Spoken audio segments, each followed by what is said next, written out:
सर्वेभ्यः नमो नमः। प्रिय विद्यार्थिनः, अद्य वयं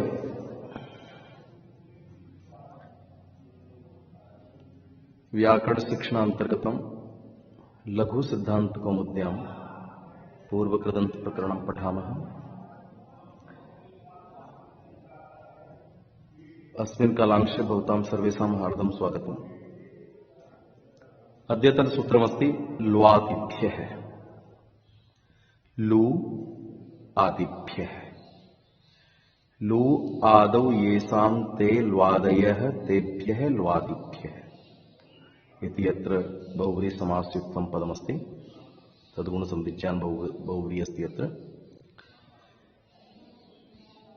अष्टम अध्यायस्य द्वितीयपादस्य 44तमं सूत्रमिदम्। एतत् सूत्रं विधिसूत्रमस्ति। एतस्य अर्थः अस्ति एकविंशते लूयादिभ्यः प्राग्वत्। प्राग्वत् इत्युक्ते निष्ठायाः तकारस्य नत्वं भवति। इदानीं प्रकरणं चलति तकारस्य नत्वसम्बन्धिनम्। सूत्रस्य अर्थः अस्ति लू आदयः एकविंशति धातवः सन्ति, तेभ्यः एकविंशति धातुभ्यः परे निष्ठाया यः तकारः तस्य नः स्यात्।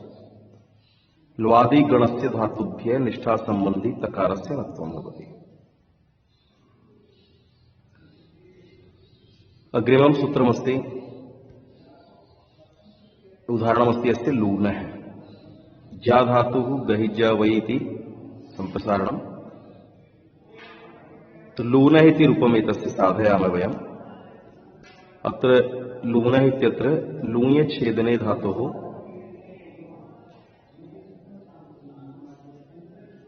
निष्ठा इति सूत्रेण तय प्रत्यये अनुबन्धलोपे लू तय इति जाते। आर्धातु प्रत्ययस्य आर्धातुकत्वात् आर्धातुकश्चर्वलादे इति सूत्रेण इडागमे प्राप्ते श्रयुकः किति उगंत अस्ति। श्री अथवा उगंत धातुः कित् प्रत्यय परे इटः निषेधः भवति। तय प्रत्यय कित् अस्ति, अतः इटः निषेधे। सार्वधातु कार्धातुक इति सूत्रेण लू इत्यत्र ऊकारस्य ओकारे गुणे प्राप्ते, किन्तु प्रत्ययस्य कित्वात् तय प्रत्यय ककारित संज्ञके अस्ति, अतः किंति चेति सूत्रेण निषेधे।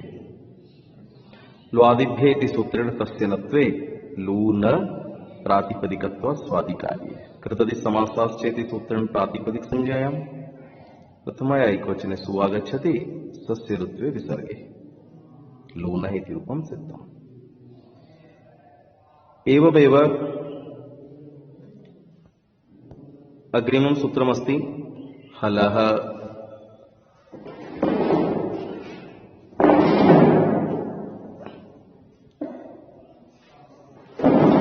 हलः एकमेव पदमस्ति। एतदपि विधिसूत्रम्। अंगावयवात् हलः परं यत् संप्रसारणं तदन्तस्य दीर्घः। एतत् सूत्रं दीर्घविधायकं सूत्रमस्ति। तो विधानं करोति, अतः विधिसूत्रमस्ति। अंगावयवात् हलः परं यत् संप्रसारणमस्ति। पूर्व वीडियो मध्ये अस्माभिः चर्चा कृता आसीत्। यण संदेहे विपरीतं कार्यं भवति संप्रसारणम्। तो संप्रसारणं यदस्ति तदन्तस्य संप्रसारणान्तस्य दीर्घः भविष्यति। उदाहरणमस्ति जीनः। जीन इत्यत्र ज्या वयोहानौ इति धातुः अस्ति। ज्या धातुः निष्ठा इति सूत्रेण तय प्रत्यये अनुबन्धलोपे ज्या तय इति जाते। अत्रापि प्रत्ययस्य वलादित्वात् आर्धातुकश्चर्वलादे इति इडागमे प्राप्ते एकाचोपदेशेऽनुदात्तात् इति सूत्रेण निषेधे, इडागमस्य निषेधे। स्थिति पूर्ववत् अस्ति ज्या तय इत्यवस्थायां ग्रहिज्या वै व्यधि वष्टि विचति पृच्छति भ्रजति नाम इति चेति सूत्रेण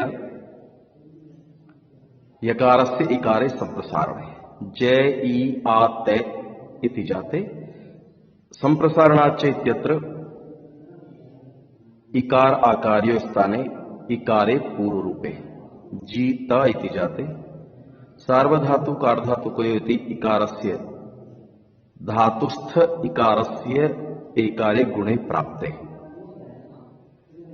किंति चेति निषेधे जी त इदानीं हलः इति सूत्रेण दीर्घे जी त संयोगादेरातो धातोर्यणवतः जा धातु संयोगादि आसीत् आकारांत आसीत् यण वान आसीत् त्रयः तिस्रः अपि विशेषताः जा धातु मध्ये सन्ति अस्मात् कारणात् संयोगादेरातो धातोर्यणवतः इति सूत्रेण तकारस्य नकारे जी न इति जाते प्रातिपदिकत्वात् सु सस्यऋत्वे विसर्गे जीनः इति रूपं सिद्धं भवति। अग्रिमं सूत्रमस्ति ओदितश्च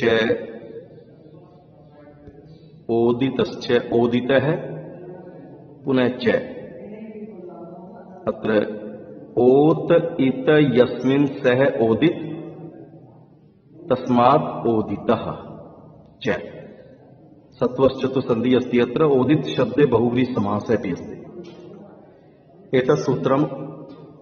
एतत् सूत्रं वदति ओकारः ओत इत यस्मिन् सह ओदित तस्मात् ओदितः ओदितः च इत्यत्र सत्वश्चत्व संधि वर्तते। एतत् सूत्रम् अष्टमाध्यायस्य द्वितीयपादस्य 45तमं सूत्रमस्ति। एतदपि तदेव नत्वविधानं करोति अतः विधिसूत्रम्। उदाहरणमस्ति भुजो भुज धातोः भुग्नः भुजो इति धातु ओकारित संज्ञके अस्ति। टुओष्वी धातु अस्ति ओकारित संज्ञके उच्छूनः एवमस्य उदाहरणद्वयमस्ति। एतस्य स्पष्टार्थं कुर्मः ओदितश्च इत्यस्य ओत अर्थात ओकारः इत यस्य सह ओदित तस्मात् ओदितः अर्थात बहुव्रीहि अस्ति। ओदित धातो परे यह निष्ठायाः तकारः अस्ति तस्य तकारस्य नकारः भवति एतेन सूत्रेण नत्वविधानं सूत्रं करोति। उदाहरणं भुग्नः उच्छूनः इति द्वयमस्ति। भुग्नः अत्र भुजो कौटिल्ये धातोः अनुबंधलोपे भवन्तः पश्यन्तु ओकारस्य संज्ञा भवति उपदेशे जनुनासिक इति सूत्रेण। एषः धातु ओदित धातु अस्ति भुज शेषः भवति। इदानीं निष्ठा इति सूत्रेण तय प्रत्ययः भवति। तय प्रत्ययस्य अनुबंधलोप पश्चात् तय शेषः भवति भुज तय। अत्र प्रत्ययस्य वलादित्वात् आर्धतुक षड् वलादि इति सूत्रेण एडागमे प्राप्ते एकाच उपदेशेन उदात्तात् इति सूत्रेण निषेधे स्थिति यथावत् भुज तय।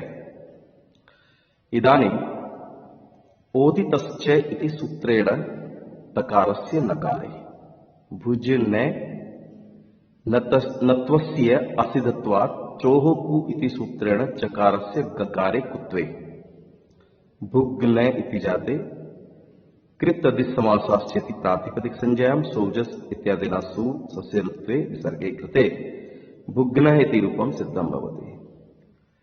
परीक्षायां स्वादिकार्ये इति लेखनेनापि कार्यं चलिष्यति। इदानीम् ओदितः इति द्वितीयम् उदाहरणमस्ति उच्छूनः अर्थात श्वयथुं प्राप्तः। उदुपसर्ग पूर्वकात् टुओष्वी गति वृद्ध्योः इति धातोः अनुबंध लोपे उदश्वी इति जाते निष्ठा इति सूत्रेण तय प्रत्यये उदश्वी तय इति जाते इडागमे प्राप्ते श्वेदितो निष्ठायाम इति इत निषेधे। वचिस्वपि यजादीनां किति इति सूत्रेण वकारस्य उकारे संप्रसारणे उदशय उ ईत अस्याम् अवस्थायां संप्रसारणाच्चेति सूत्रेण उकार इकार्यो स्थाने उकारे पूर्वरूपे उदशय ऊत हलः इति सूत्रेण। अब हलः इत्युक्ते हलः परस्य, तो हल किमस्ति श, ततः परे किमस्ति उकार है, तस्य दीर्घ है, यतो स्वरस्य एव दीर्घः भवति, तो हलः इति सूत्रेण उकारस्य ऊकारे दीर्घे। उदशूत ओदितश्च इति सूत्रेण नत्वे तकारस्य नकारे उदशू नैस्थाने तैस्थाने न उदशून इदानीं स्तोश्चुनाश्चु इति सूत्रेण दकारस्य जकारेश्चत्वे उजशून खरिचे इति जकारस्य चकारे चत्वे उच्चशून। इदानीं सूत्रमस्ति सश्छोटी सस्य ठोवा स्यादटि, तो अट परे अस्ति उकार है, अतः शकारस्य छत्वे उच्छून प्रातिपदिक संज्ञायां स्वादिकार्ये उच्छूनः इति रूपं सिद्धं भवति।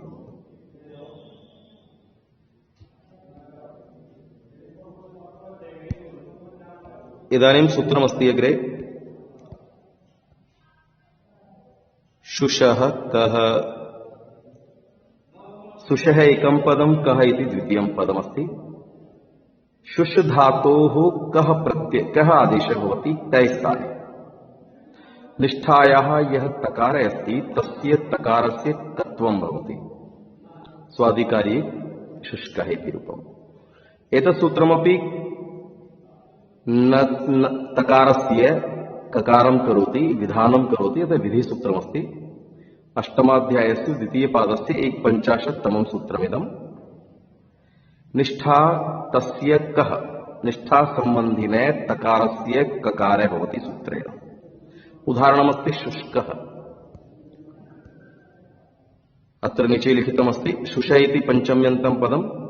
शुष् धातोः परे यः निष्ठायाः तकारः तस्य ककारो भवति इति सूत्रार्थः। शुष्कः इति प्रयोगं भवन्तः पश्यन्तु। शुष्शोषणे इति धातोः धातु अकर्मके अस्ति, अतः कर्तरि तय प्रत्यय भवति निष्ठा इति सूत्रेण। अनुबन्धलोपे शुष्तय इति। इदानीं शुषः क इति सूत्रेण तकारस्य ककारे शुष्क प्रातिपदिकत्वात् स्वादिकार्ये शुष्कः रूपं भवति। अग्रिमं सूत्रमस्ति पचो वः। अत्र एकं पदमस्ति पचः, द्वितीयं पदमस्ति वः। उत्वसन्धि अस्ति अत्र सूत्रे पचः वः, हसि च द्वारा उत्वं भवति। अत्र वकारः हस् प्रत्याहारान्तर्गतम् आगच्छति, अतः उकारस्य उत्वं भवति, पुनः गुणः भूत्वा पचो व इति भवति। एतदपि सूत्रम् अष्टमाध्यायस्य द्वितीयपादस्य 250तमं सूत्रमस्ति। एतत् सूत्रमपि निष्ठा संबंधी तकारस्य वकारं करोति, अतः विधिसूत्रमस्ति। पच धातोः परे निष्ठाया यः तकारः तस्य वकारः भवति इति सूत्रार्थः। एतस्य उदाहरणमस्ति पक्वः। शुष्कः पक्वः, एतस्य उदाहरणं पक्वः। पच धातोः निष्ठा तकारस्य वकारः। क्षयि क्षये अग्रे पठामः वयं, क्षायोः इति सूत्रम् आगमिष्यति अग्रे। पक्वः, पक्व इति रूपं साधयामः। डुपचस् अत्र धातु अस्ति, डुपचस् पाके। प्रिय विद्यार्थिनः, एतस्मिन् उदाहरणे डुपचस् इत्यत्र डु इत्यस्य आदिर्ये टुड्वः इति सूत्रेण इत्संज्ञा भवति। सकारस्य हलन्त्यम् इति सूत्रेण इत्संज्ञा भवति। चकारोत्तरवर्ती अकारस्य च उपदेशजन्वासिक द्वारा इत्संज्ञा भवति। एतेषां त्रयाणामपि इत्संज्ञकानां तस्य लोपः इति सूत्रेण लोपः भवति। इत्युक्ते डुपचस् इति अनुबन्धलोपे सति पच् इति शेषः भवति। तो पच् धातोः निष्ठा इति सूत्रेण तय प्रत्यये अनुबंधलोपे पच तय इति जाते पचो वह इति सूत्रेण तकारस्य नकारे तकारस्य वकारे पच वह इति जाते चोह कु इति सूत्रेण चकारस्य ककारे कुत्वे पक व कृतद्धित समासाश्चेति सूत्रेण प्रातिपदिक संज्ञायां सोजस इत्यादिना प्रथमायाः एकवचने सुप्रत्यये अनुबंधलोपे पक व सस्जुसोरु इति ऋत्वे अनुबंधलोपे रेफे पक व र खरवसान्योर विसर्जनीय इति रेफस्य विसर्गे एवं पक्वः इति रूपं सिद्धं भवति। क्षय क्षये इति धातोः अग्रे सूत्रमस्ति क्षायो मह क्षायः एकं पदं मह इति द्वितीयं पदं क्षय धातोः अत्र पंचमी अस्ति क्षायः इति पंचम्यन्तं पदमस्ति मत्वं भवति निष्ठा संबंधी तकारस्य। एतत् सूत्रम् अष्टमाध्यायस्य द्वितीयपादस्य 250तमं सूत्रमस्ति। एतत् सूत्रमपि मत्वविधानं करोति निष्ठा संबंधी तकारस्य मकारादेशं करोति अतः विधि सूत्रमस्ति। उदाहरणमस्ति क्षामः।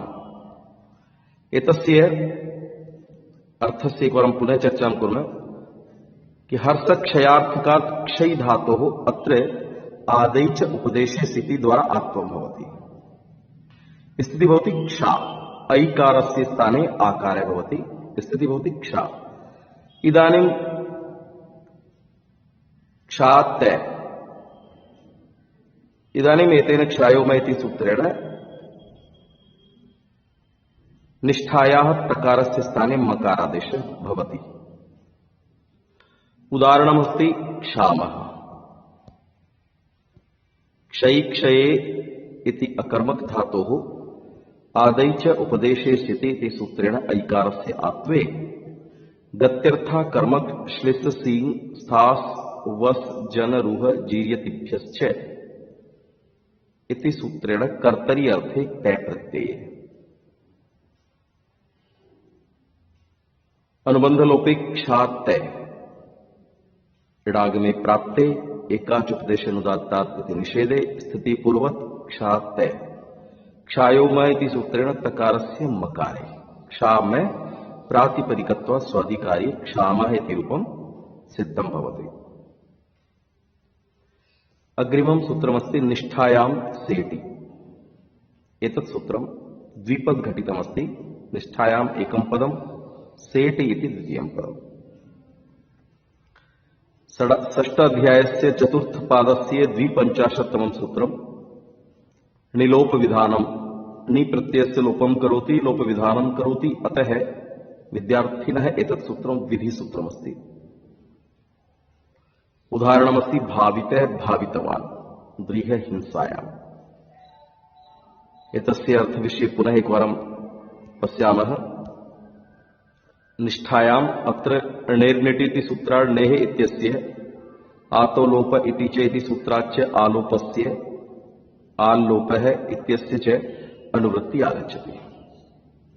एकानुवृत्ति आगच्छति णे द्वितीयावृत्ति आगच्छति आलोपः। णेर्निट् इति सूत्रेण अनिडाद्यर्थ धातु के परे एव णेर्लोपः भवति न तु इट् परे। अतः सेटः निष्ठाया परे निलोपः स्यात् एतदर्थम् अस्य सूत्रस्य प्रारम्भः। अर्थात इट् धातु सेट् धातु अस्ति। सेट् धातोः परे निष्ठा संबंधी निष्ठाया परे निष्ठा प्रत्यय परे सेट् धातोः पश्चात यदा निष्ठा संबंधी तय अथवा तवतु प्रत्ययद्वयं निष्ठा संयुक्तम् तो यदि तय प्रत्यय परे भवति अथवा तवतु प्रत्यय परे भवति तदा णिलोपः भवति सूत्रेण। तो सेट है सेट् धातोः निष्ठाया परे निष्ठा संज्ञक प्रत्यय परे णिलोपः स्यात् णि इत्यस्य लोपः भवति इति सूत्रस्य अर्थः अस्ति।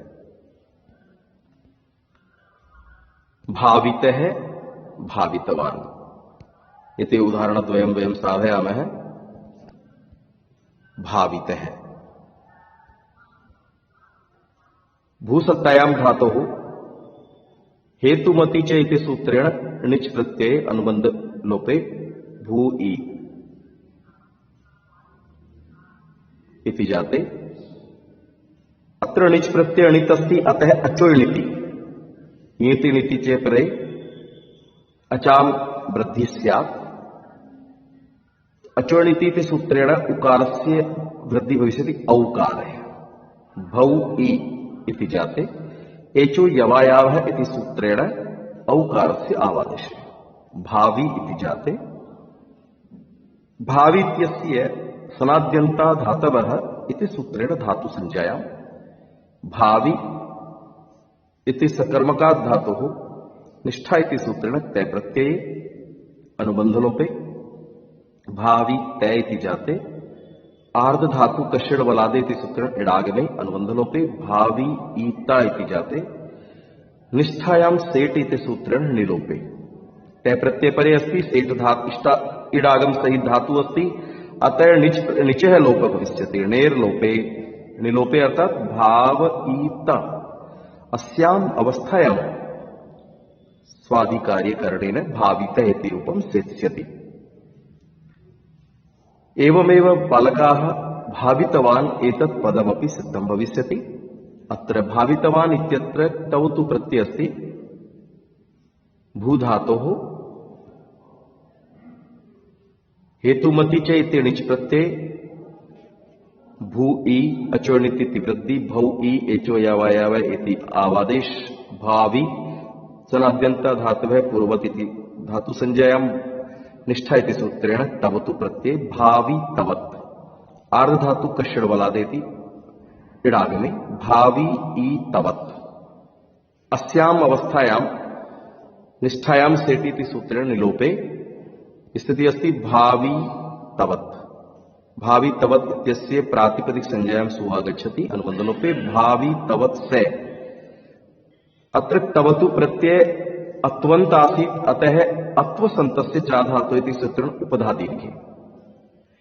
भावितवात् से तवतु प्रत्यय उगित अपि अस्ति, अतः उगितचां सर्वनाम स्थाने धातोः इति सूत्रेण नुमागमे। नुमागमे अनुबंधलोपे न शेषे भवति। अत्र भावितवान नुमागमे मित अस्ति, अतः मिदचोन्त्यात् पर इति सूत्र सहयोगेन अंतिम अच पश्चात नुमागमे योजित भवति। तो भावितवान तैसे अंतिम अच अस्ति वकारोत्तरवर्ती आकार है। भावितवान तैसे सकारस्य हलंग्याभ्यो दीर्घासुतिस्य पित्तम हल द्वारा लोप है। संयोगान्तस्य लोप द्वारा तकारस्य लोप है। एवं भावितवान इति रूपम सिद्धं भवति। एवं भावितः भावितवान इति रूपद्वयं भवति। दृढ़ः स्थूल बलयोः अग्रिमं सूत्रमस्ति। द्रिह हिंसायां धातुः एतत् पदं निपातनात् सिद्धं भवति। एकं पदं दृढ़ः, एकं पदं स्थूल बलयोः। सप्तमाध्यायस्य द्वितीय पादस्य 20तमं सूत्रमस्ति। एतत् निपातनस्य विधानं करोति, अतः विधिसूत्रमस्ति। दृढ़ः स्थूल बलयोः। दृढ़ इति शब्दः स्थूल अर्थे बल अर्थे च निपातनं प्राप्नोति। निपातन विधायकम्। निपातनं भवति अन्यादृश प्रयोगे प्राप्ते अन्यादृश करणमेव निपातनं भवति। तो सर्वं कार्यं यत् किमपि अस्ति अत्र द्रिह धातोः तय प्रत्यये द्रिहत होढ़ इति सूत्रेण है स्थाने ढ दृढ़ तय झसस्तथोधोदय द्वारा तकारस्य धकारे इष्टुनाष्टु इति इष्टुत्वे दृढ़ ढ इति भवति। ढोढ़े लोपे इति सूत्रेण पूर्वस्य धकारस्य लोपे दृढ़ ढ दृढ़ स्वादिकार्य दृढ़ है। तो एतत् सर्वं कार्यम् एतेन सूत्रेण निपातनात् सिद्धं भवति। अत्र सूत्रादि लेखनस्य आवश्यकता नास्ति। केवलं स्थूले बलवती च अर्थे द्रिह धातो द्रिह हिंसायाम् इति धातोः दृढ़ इति रूपं सेत्स्यति, सिद्धं भविष्यति। अस्तु, वयम् अग्रिमानि सूत्राणि स्वीकृत्य पुनः मिलामः। तावत् सर्वेभ्यः नमो नमः।